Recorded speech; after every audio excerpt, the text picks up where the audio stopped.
হে বনি ইসরাইল, আমার সে অনুগ্রহকে স্মরণ করো, যদ্বারা আমি তোমাদেরকে অনুগ্রহিত করেছি আর বিশ্বে সবার উপরে তোমাদের শ্রেষ্ঠত্ব দিয়েছি। তোমরা সেদিনকে ভয় করো, যেদিন কেউ কারো কোনো কাজে আসবে না এবং কারো কোনো সুপারিশ কবুল হবে না এবং কারো কাছ থেকে ক্ষতিপূরণ গ্রহণ করা হবে না এবং তারা কোনো প্রকার সাহায্য পাবে না।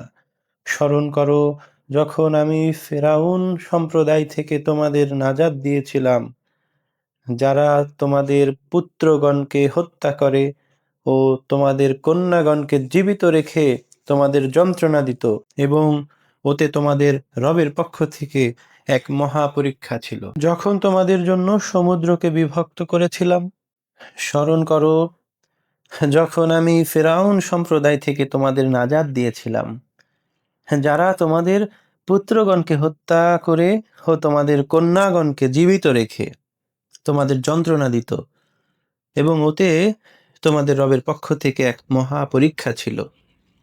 যখন তোমাদের জন্য সমুদ্রকে বিভক্ত করেছিলাম এবং তোমাদের নাজাত দিয়েছিলাম ও ফেরাউন সম্প্রদায়কে নিমজ্জিত করেছিলাম, আর তোমরা তা দেখেছিলে। যখন মূসার জন্য 40 রাত্রি নির্ধারণ করেছিলাম, তার প্রস্থানের পর তোমরা গোছানাকে উপাস্যরূপে গ্রহণ করেছিলে, এতে তোমরা অন্যায় করেছিলে। এরপরও আমি তোমাদেরকে ক্ষমা করেছি, যাতে তোমরা কৃতজ্ঞতা প্রকাশ করো। আর যখন আমি মূসা আলাইহিসসালামকে কিতাব ও ফুরকান দান করেছিলাম, যাতে তোমরা হেদায়েত পেতে পারো। আর যখন মূসা স্বগোত্রকে বললেন, হে আমার জাতি, গোবৎসকে উপাস্যরূপে গ্রহণ করে তোমরা নিজেদের প্রতি জুলুম করেছ, সুতরাং তোমরা তোমাদের প্রভুর পানে ফিরে যাও এবং তোমরা নিজেদেরকে সংযত করো। প্রভুর নিকট তোমাদের ইহাই শ্রেয়, তিনি তোমাদের প্রতি ক্ষমা পরবেশ হবেন। তিনি অত্যন্ত ক্ষমাশীল, পরম দয়ালু। আর যখন তোমরা বলেছিলে, হে মূসা, আমরা আল্লাহকে স্বচক্ষে না দেখা পর্যন্ত তোমাকে বিশ্বাস করব না, যখন বজ্রহত হয়েছিলে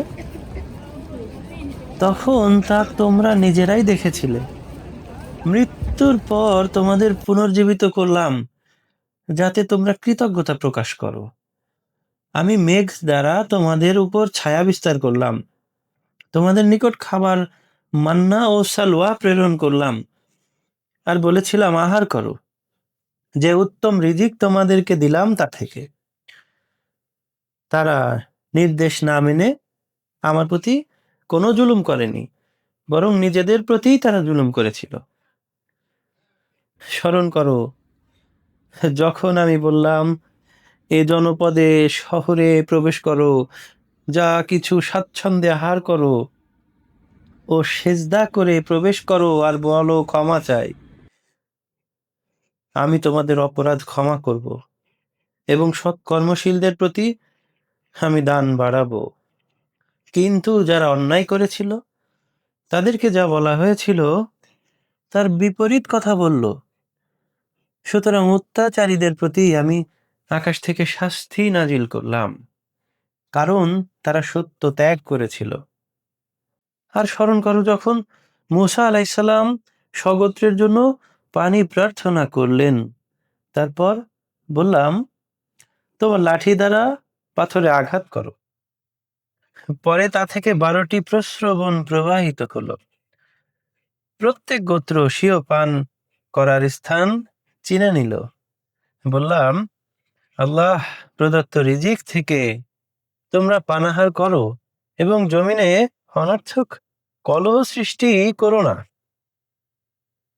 আর যখন তোমরা বলেছিলে, হে মূসা, একই রকম খাদ্যে কখনো আমরা সবর করব না, সুতরাং তুমি স্বীয় রবের নিকট আমাদের জন্য প্রার্থনা করো, তিনি যেন ভূমিজাত দ্রব্য, শাক সবজি, কাকুর, গম, মসুর ও পেঁয়াজ উৎপাদন করেন। মূসা আলাইসাল্লাম বললেন, তোমরা কি উত্তম বস্তুকে নিকৃষ্টতর বস্তুর সাথে বদল করতে চাও, তবে কোনো নগরে অবতরণ করো। তোমরা যা চাও তথাই তা আছে, আর তাদের উপর লাঞ্ছনা ও দারিদ্রতা আপতিত হলো এবং তারা আল্লাহর ক্রোধের পাত্র হলো, এজন্য যে তারা আল্লাহর আয়াতকে অমান্য করত এবং নবীগণকে প্রেরিতদের অন্যায়ভাবে হত্যা করত। কেননা অবাধ্যতা ও সীমা লঙ্ঘন করার জন্যেই তাদের এই পরিণতি হয়েছিল। নিশ্চয়ই যারা ইমানদার এবং যারা ইয়াহুদি, খ্রিস্টান ও অগ্নি উপাসক, এদের যারাই আল্লাহ ও শেষ দিবসে বিশ্বাস করে ও সৎকর্ম করে, তাদের জন্য তাদের রবের কাছে পুরস্কার রয়েছে। তাদের কোনো ভয় নেই, আর তারা দুঃখিত হবে না। স্মরণ করো, যখন তোমাদের অঙ্গীকার নিয়েছিলাম ও তুরকে তোমাদের উপর উঠিয়ে বলেছিলাম, আমি যা গ্রন্থ দিলাম দৃঢ়তার সাথে গ্রহণ করো এবং এতে যা আছে তা স্মরণ রাখো, যাতে তোমরা ভয় করে চলতে পারো। তারপরেও তোমরা মুখ ফিরালে, সুতরাং তোমাদের প্রতি আল্লাহর অনুগ্রহ ও দয়া না থাকলে তোমরা ক্ষতিগ্রস্ত হতে। তোমাদের মধ্যে যারা বিশ্রামের দিন শনিবারে সীমা লঙ্ঘন করেছিলে, তাদের তোমরা নিশ্চিত জানো। আমি তাদের বলেছিলাম, তোমরা ঘৃণিত বানর হয়ে যাও। উহা আমি তাদের সমসাময়িক ও পরবর্তীদের শিক্ষা গ্রহণের জন্য দৃষ্টান্ত এবং মুত্তাকিদের জন্য উপদেশ স্বরূপ করেছি। আর যখন মুসা স্বীয় গোত্রকে বলেছিলেন, আল্লাহ তোমাদেরকে একটি গাভী জবহের নির্দেশ দিয়েছেন, তারা বলেছিল, তুমি কি আমাদের সাথে ঠাট্টা করছো? মুসা আলাইসাল্লাম বললেন, আল্লাহর শরণ নিচ্ছি যাতে আমি অজ্ঞ দলের না হই। তারা বলল, আমাদের জন্য আপনার প্রভুকে স্পষ্টভাবে বলে দিতে বলুন, গাভীটি কি রূপ। মুসা আলাইসাল্লাম বললেন, আল্লাহ বলেছেন, উহা এমন এক গাভী যা বৃদ্ধ নয়, অল্প বয়স্ক নয়, মধ্যবয়সী হবে। সুতরাং তোমরা নির্দেশ মতো কাজ করো। তারা বলল, আমাদের জন্য আপনার রবকে স্পষ্টভাবে বলে দিতে বলুন, উহার রং কি। মুসা বললেন, আল্লাহ বলেছেন, উহা হলুদ বর্ণের গাভী। উহার রং উজ্জ্বল গাঢ়, যা দর্শকদের আনন্দ দেয়। তারা বলল, তোমাদের জন্য আমাদের জন্য আপনার প্রভুকে স্পষ্টভাবে জানিয়ে দিতে বলুন, গাভী গরুটি কি ধরনের। আমরা সংশয়ে পড়েছি আমরা সংশয়ে পড়েছি আমাদের কাছে গরু তো একই রকম, এবং ইনশাআল্লাহ নিশ্চয়ই আমরা পথ পাব। মুসা বললেন, তিনি বলছেন, উহা এমন গাভী যা জমির চাষে ও খেতে পানি সেচের জন্য ব্যবহৃত হয়নি, সুস্থ ও নিখুঁত। তারা বলল, এতক্ষণে আপনি সত্য কথা এনেছেন। আর যদিও তারা জবাই করতে উদ্যত ছিল না, তবুও তারা উহাকে জবাই করলো। তারা বলল, এতক্ষণে আপনি সত্য এনেছেন। হ্যাঁ, যদিও তারা জবাই করতে উদ্যত ছিল না, তবুও তারা উহাকে জবাই করল। স্মরণ করো, যখন তোমরা এক ব্যক্তিকে হত্যা করেছিলে এবং পরস্পর দোষারোপ করছিলে, অথচ তোমরা যা গোপন করছিলে আল্লাহ তা প্রকাশ করতে চাইছিলেন। অতঃপর আমি বললাম, গরুর কোন অংশ দ্বারা মৃত ব্যক্তিকে আঘাত করো, গরুর কোনো অংশ দ্বারা মৃত ব্যক্তিকে আঘাত করো। এভাবে আল্লাহ মৃতকে জীবিত করেন এবং তার নিদর্শন তোমাদেরকে দেখান, যাতে তোমরা ভেবে দেখো। এরপরও তোমাদের অন্তর কঠিন হয়ে গেল।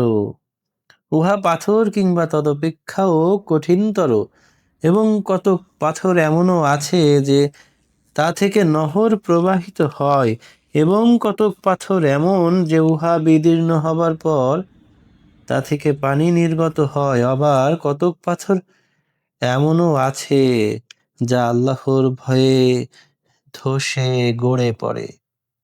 বস্তুত তোমরা যা করো আল্লাহ সে সম্বন্ধে গাফিল নন।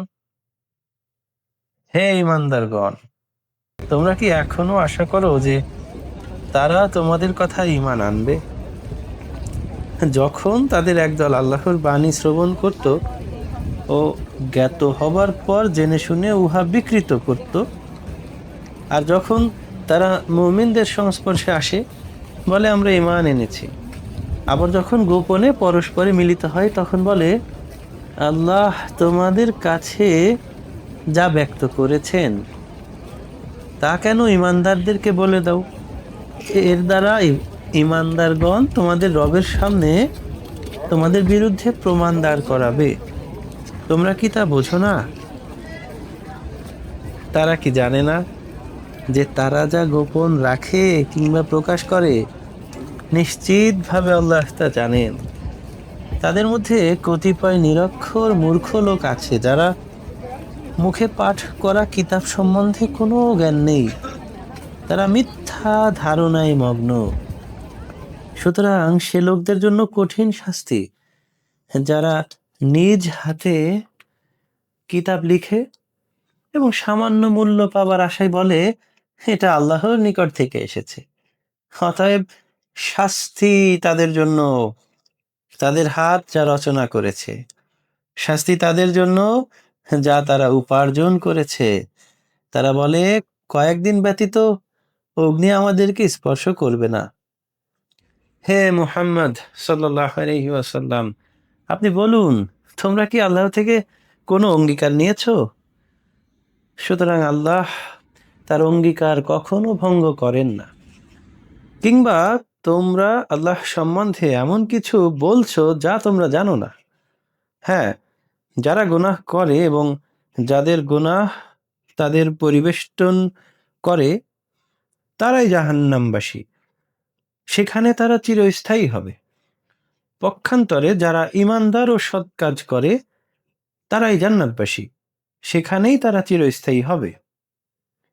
আর স্মরণ করো সেই সময়ের কথা যখন বনি ইসরায়েলদের থেকে অঙ্গীকার নিয়েছিলাম যে তোমরা আল্লাহ ছাড়া অন্য কারো ইবাদত করবে না, মাতা পিতা আত্মীয় স্বজন এতিম ও মিসকিনদের প্রতি সদ্ব্যবহার করবে এবং মানুষদের সাথে সদালাপ করবে, আর নামাজ যথাযথভাবে কায়েম করবে এবং জাকাত প্রদান করবে।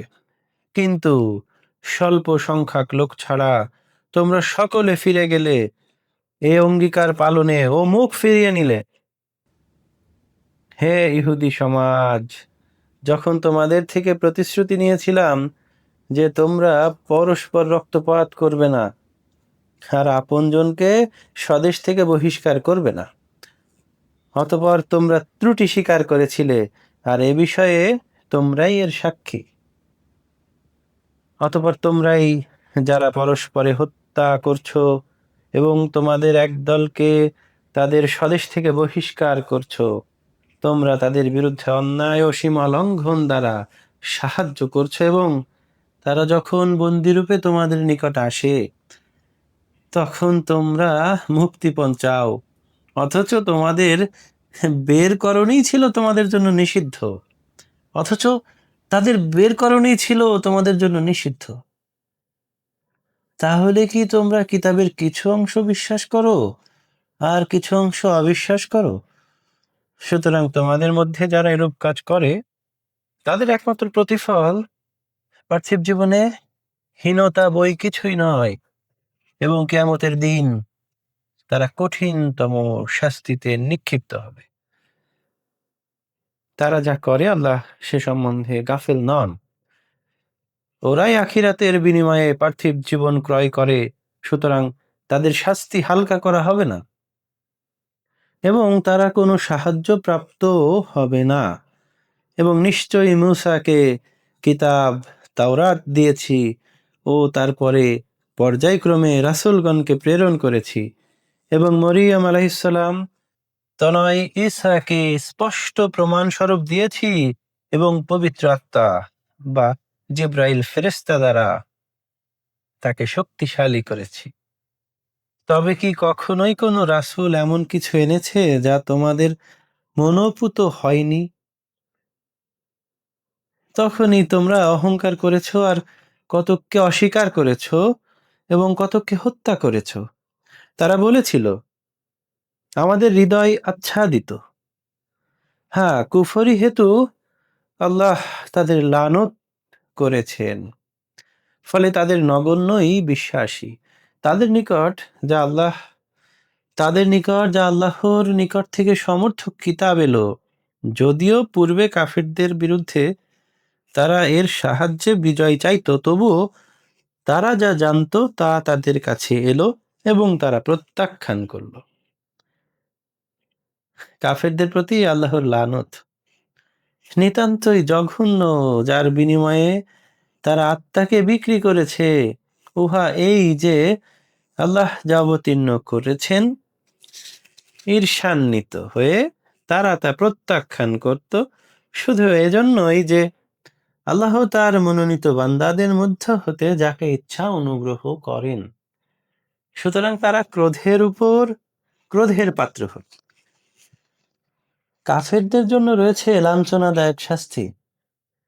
এবং যখন তাদেরকে বলা হয় আল্লাহ যা নাজিল করেছেন তাতে তোমরা ঈমান আনো, তারা বলে আমাদের প্রতি যা নাজিল হয়েছে তাতে আমরা ঈমান এনেছি। অথচ তা ব্যতীত সব কিছুই তারা প্রত্যাখ্যান করে, যদিও উহা সত্য এবং উহার সমর্থক যা তাদের কাছে আছে। বলুন, যদি তোমরা মুমিন হতে তবে কেন তোমরা অতীতে নবীগণকে হত্যা করেছিলে? এবং হে বনী ইসরাইলগণ, মূসা তোমাদের নিকট নিদর্শন সহ এসেছিল, পরে তার অনুপস্থিতিতে সীমা লঙ্ঘনকারী হয়ে গোবৎসকে উপাস্যরূপে গ্রহণ করেছিলে। বলুন, যদি আল্লাহর কাছে আখিরাতের বাসস্থান অন্য লোক ব্যতীত বিশেষভাবে শুধু তোমাদের জন্যই হয়, তবে তোমরা মৃত্যু কামনা করো যদি সত্যবাদী হও। আরও স্মরণ করো সে সময়ের কথা, তোমাদের যখন প্রতিশ্রুতি নিলাম এবং তুরকে তোমাদের উপর উঠিয়ে বলেছিলাম, যা দিলাম দৃঢ়রূপে গ্রহণ করো এবং শ্রবণ করো। তারা বলেছিল, আমরা শ্রবণ করলাম ও অমান্য করলাম। কুফরির দরুন তাদের হৃদয়ে গোবৎস প্রীতি সিঞ্চিত হয়েছিল। বলুন, যদি তোমরা বিশ্বাসী হও তবে তোমাদের বিশ্বাস যার নির্দেশ দেয় উহা কত নিকৃষ্ট। বলুন, যদি আল্লাহর কাছে আখিরাতের বাসস্থান অন্য লোক ব্যতীত বিশেষভাবে শুধু তোমাদের জন্যই হয়, তবে তোমরা মৃত্যু কামনা করো যদি সত্যবাদী হও। কিন্তু তারা তাদের কৃতকর্মের জন্য কখনো মৃত্যু কামনা করবে না এবং আল্লাহ জালিমদের সম্পর্কে পরিজ্ঞাত। আপনি নিশ্চয়ই তাদের জীবনের প্রতি সব মানুষ, এমনকি মুশরিকদের চেয়ে অধিক লোভী দেখতে পাবেন। তারা প্রত্যেকেই সহস্র বছর বাঁচার আকাঙ্ক্ষা করে, তথাপি দীর্ঘায়ু তাদেরকে শাস্তি থেকে দূরে রাখতে পারবে না। তারা যা করে আল্লাহ তা দ্রষ্টা। হে নবী, বলেন যে জিব্রাইলের শত্রু হবে সে জানুক, সে তো আল্লাহর নির্দেশে তোমাদের হৃদয়ে কোরআন পৌঁছে দিয়েছে, যা তার পূর্ববর্তী কিতাব সমূহের সমর্থক। হে নবী, বলেন যে জিব্রাইলের শত্রু হবে সে জানুক, জিব্রাইল আল্লাহর নির্দেশে তোমাদের হৃদয়ে কোরআন পৌঁছে দিয়েছে, যা তার পূর্ববর্তী কিতাব সমূহের সমর্থক এবং মুমিনগণের জন্য যা হেদায়েত ও শুভ সংবাদ। যারা আল্লাহর ফেরেশতা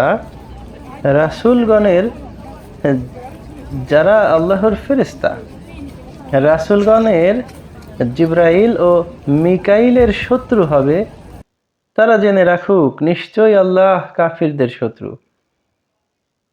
এবং আমি আপনার প্রতি স্পষ্ট নিদর্শন নাজিল করেছি। উহা ফাসিক ব্যতীত অন্য কেহই প্রত্যাখ্যান করে না। তবে কি যখনই তারা অঙ্গীকারাবদ্ধ হয়েছে, তখনই তাদের কোনো একদল সে অঙ্গীকার ভঙ্গ করেছে, এবং তাদের অধিকাংশই বেঈমান। যখন আল্লাহর নিকট থেকে কোনো রাসূল আসে, যে তাদের নিকট যা আছে তার সমর্থক, তখন তাদের কিতাব দেয়া হয়েছিল, এবং তাদের একদল আল্লাহর কিতাবকে এমনভাবে পশ্চাতে নিক্ষেপ করলো, অর্থাৎ অমান্য করলো, যেন তারা কিছুই জানে না। এবং সুলাইমানের রাজত্বকালে শয়তানরা যা পাঠ করত, তারা তার অনুসরণ করত। অথচ সুলাইমান কুফরি করেনি, শয়তানেরাই কুফরি করেছিল। তারা মানুষকে জাদু শিক্ষা দিত, যা বাবল শহরে হারুত ও মারুত ফেরেশতাদ্বয়ের উপর অবতীর্ণ হয়েছিল। তারা কাউকে এ কথা না বলে শিক্ষা দিত না যে আমরা পরীক্ষা স্বরূপ, সুতরাং তোমরা কুফরি করো না। তবুও তারা তাদের নিকট হতে স্বামী স্ত্রীর মধ্যে যা বিচ্ছেদ সৃষ্টি করে তা শিক্ষা করত। অথচ আল্লাহর ইচ্ছা ছাড়া তারা কারো কোনো ক্ষতি সাধন করতে পারত না, আর তারা যা শিক্ষা করত তা তাদের ক্ষতি সাধন ছাড়া আর কোনো কল্যাণে আসতো না। তারা নিশ্চিতভাবে জানত যে যে কেউ উহা ক্রয় করলে পরকালে তার কোনো অংশ নেই। কতই নিকৃষ্ট তারা যার বিনিময়ে তা বিক্রয় করেছে, যদি তারা তা বুঝত। যদি তারা ঈমান আনত ও মুত্তাকি হতো, তবে নিশ্চয়ই তাদের প্রতিফল অধিক কল্যাণকর হতো, যদি তারা জানত।